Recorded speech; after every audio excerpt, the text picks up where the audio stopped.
Girlfriend আছে কার কার দেখি হাত তোলো। মাশাআল্লাহ, সাহস আছে ওদের, বুকের পাটা আছে। হাত নামাও বেটা। এই গার্লফ্রেন্ড বয়ফ্রেন্ডের সাথে আমাদের কোনো সম্পর্ক? আমরা বিয়ে করব। কি করব?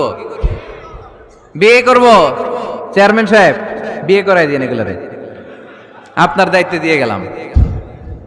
এই গার্লফ্রেন্ড বয়ফ্রেন্ড এগুলো ইসলামের কালচার নয়। বিয়ের চেয়ে ভালো কাজ পৃথিবীতে হতে পারে? বিয়ে করতে গেলেই বাপে বলে আগে নিজের পায়ে দাঁড়া। তো এতদিন ও কার পায়ে দাঁড়াইছে? ছেলে মেয়েদেরকে সাহস দেন, ছেলেও পড়বে। ওই যে একজন চিল্লান দিয়ে উঠছে, ওর কমন পড়ছে, কমন পড়ছে। মাশাআল্লাহ।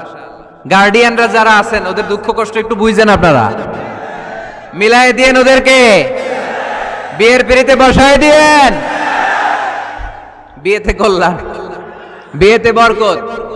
বিয়ের মতো ভালো কাজ হতে পারে না। সব নবীরা বিয়ে করেছেন। আর নিকাহ মিন সুন্নতি, বিয়ে আমার সুন্নাত। ফামান রাগিবা আন সুন্নতি ফালাইসা মিন্নি, যে আমার সুন্নতকে ভালোবাসে না সে আমার উম্মত হতে পারে না। বিয়েটাকে সহজ করে দেন। যেই সমাজে বিয়ে সহজ ওই সমাজে জিনা কঠিন, তাই না? যেই সমাজে জিনা সহজ ওই সমাজে বিয়ে কঠিন। আমাদের সমাজে জিনা করা সহজ, বিয়ে করতে লাগে 10 লাখ, জিনা করতে লাগে 1000, ঠিক কি না?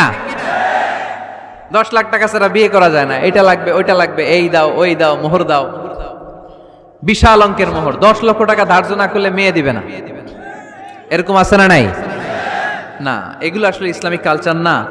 ছেলের বাবা মেয়ের বাবা উভয়কে আমি বলি বিয়েটা সহজ করে দেন, সহজ করে দেন। ছেলে পড়াশোনা করুক, সমস্যা নাই, মেয়েও পড়ুক, কিন্তু তারা পবিত্রভাবে তাদের সম্পর্ককে মেনটেন করুক, ঠিক কিনা? তাদের এই যৌবনের তাড়নায় যে পাপের সাথে জড়াবে তার পার্সেন্টেজ গুণা বাবা হিসেবে আপনার কাঁধেও আছে না নাই?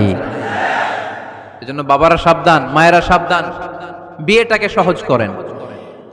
এই এলাকার যুব সংঘ যারা আছো, তোমরা একটা ক্যাম্পেইন করবা এই মাহফিলের পরে, টাইমলি ম্যারেজ ক্যাম্পেইন।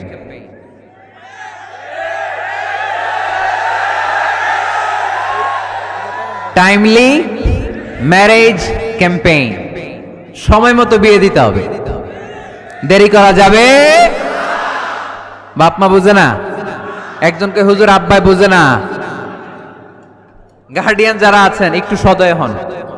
ওরা যে পাপের সাথে, পাপের রাস্তা যে ওরা চিনে যাচ্ছে, পাপের পথে যে জড়িয়ে যাচ্ছে, আল্লাহর সুপ্রিম কোর্টের কাঠগড়ায় আসামি করে আল্লাহ সেদিন আপনারে দাঁড় করাবে। আল্লাযীনা হুম লিফুরুজিহিম হাফিজুন, দে গার্ড देयर প্রাইভেটস। মুকদ্দামাতুল হারামে হারাম, এট এ গ্ল্যান্স। একটা নারীর দিকে চোখ পড়ে যাওয়া এটা হারাম না, কিন্তু এই চোখ পড়ার কারণে এটা জেনার দিকে নিয়ে যাবে, এজন্য এটাকেও হারাম করেছে কে? মুকদ্দামাতুল হারামে হারাম। এই নজরটা বড় খারাপ। আন-নাযার সাহামুন মাসমুমুন মিন সিহামি ইবলিস। এই নজর হচ্ছে শয়তানের বিষ মাখানো তীরের মধ্যে থেকে একটা ভয়ঙ্কর তীর। এই তীর দিয়ে শয়তান যুবক আর যুবতীদেরকে কাবু করে ফেলে। আমরা শয়তানের হাতে ধরা দিতে চাই না, আমরা বিয়ের মতো পবিত্র বন্ধনে আবদ্ধ হতে চাই, ঠিক কি না?